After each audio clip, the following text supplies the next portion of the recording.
ರಾಮನಗರ ಜಿಲ್ಲಾ ಕಾರಾಗೃಹದಲ್ಲಿ ಎರಡು ವಿಚಾರಣಾಧೀನ ಕೈದಿಗಳ ಗುಂಪುಗಳ ನಡುವೆ ನಡೆದ ಗದ್ದಲದಿಂದಾಗಿ 23 ವಿಚಾರಣಾಧೀನ ಕೈದಿಗಳ ವಿರುದ್ಧ ಪ್ರಕರಣ ದಾಖಲಾಗಿರುವ ಬಗ್ಗೆ ತಡವಾಗಿ ಬೆಳಕಿಗೆ ಬಂದಿದೆ.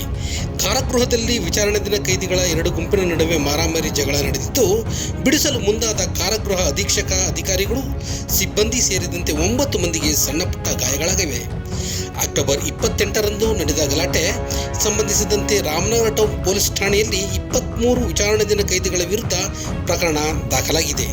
ಕೈದಿಗಳಾದ ದೇವರಾಜು, ಚರಣ್, ಪುನೀತ್ ಕುಮಾರ್ ಆಲಿಯಾಸ್ ಔಟು, Pramod alias Chuncha, Abhishek alias Abhi, Arun, Bharath alias Gudde, Chandan, Bharath, Harsha alias Kaima, Pramod alias Kariya, Siddaraju alias ಸೀಸಿಂಗ್ Sidda, Shanthamurthy L, Mahesh Gowda alias English, Prashanth Nayka, Srinivas Prabhu alias Bubbly, Varuna Rajith, Harish, Darshan, Yashwanth ಹಾಗೂ ಸುಮಂತ್ ಅಲಿಯಾಸ್ ಅಪ್ಪು ವಿರುದ್ಧ ಪ್ರಕರಣ ದಾಖಲಾಗಿರುವ ಬಗ್ಗೆ ತಿಳಿದು ಬಂದಿದೆ.